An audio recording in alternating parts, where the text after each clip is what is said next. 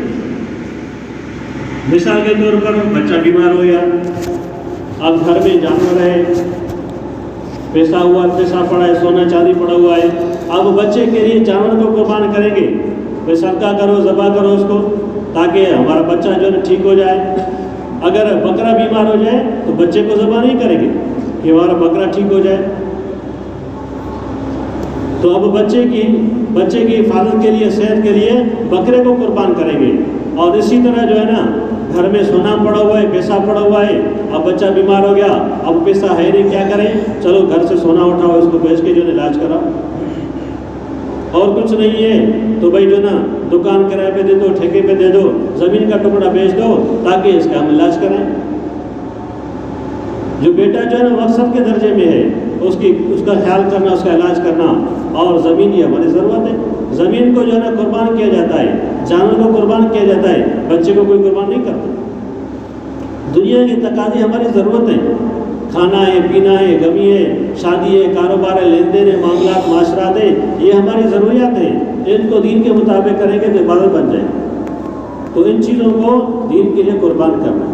ایک واقعہ چھوٹا سا عرض کرتا ہوں۔ ایک بندہ عصر کی نماز کے لیے جا رہا تھا، تیاری کر رہا تھا، جیسے جانے لگا تو اس کا بچہ اوپر چھت سے گرا اور گر کے فوت ہو گیا۔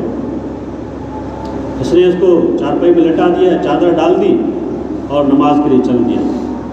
نماز کے بعد اس نے گشت کیا اور اسی طرح جو ہے نا پھر مغرب کے بعد بیان ہو گیا۔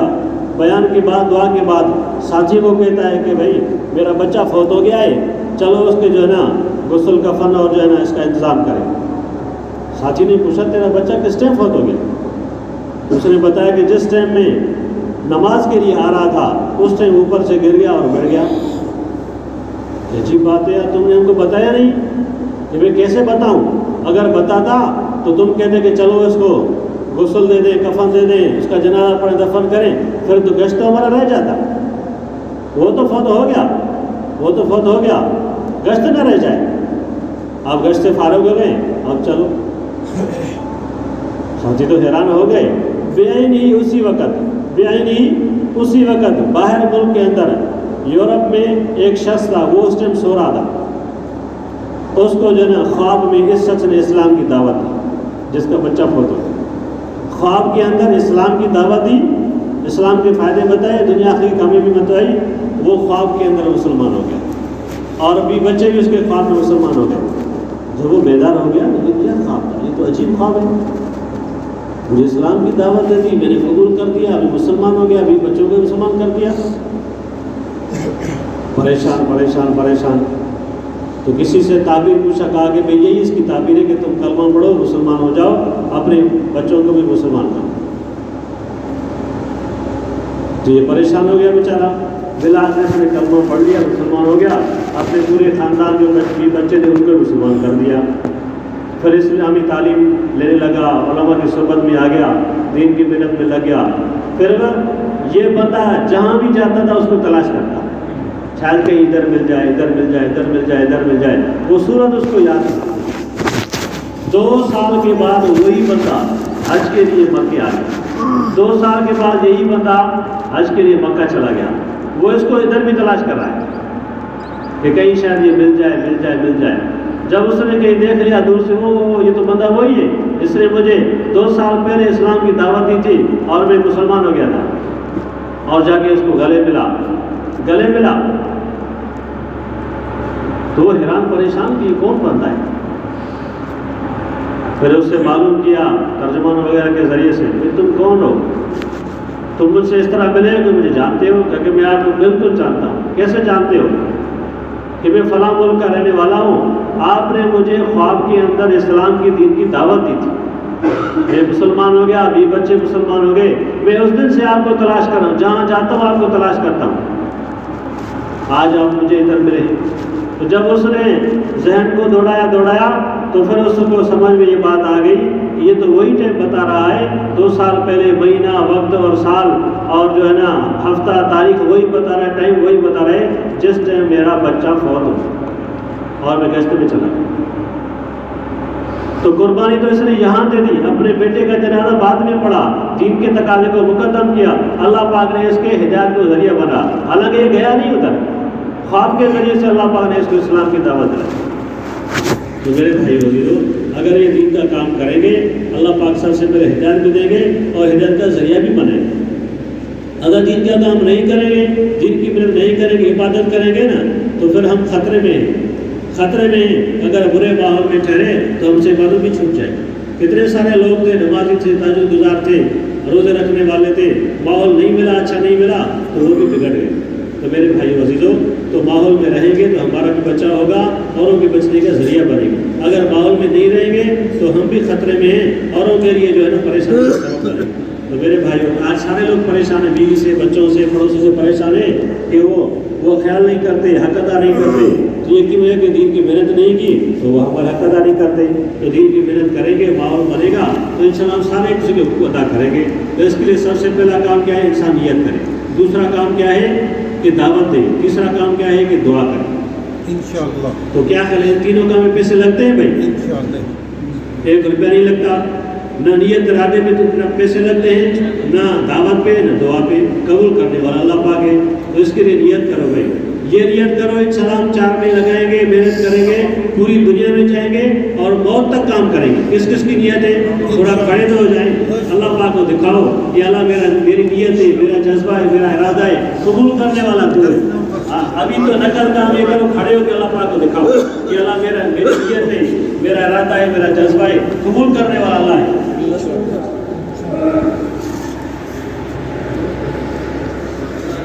جو نقد والے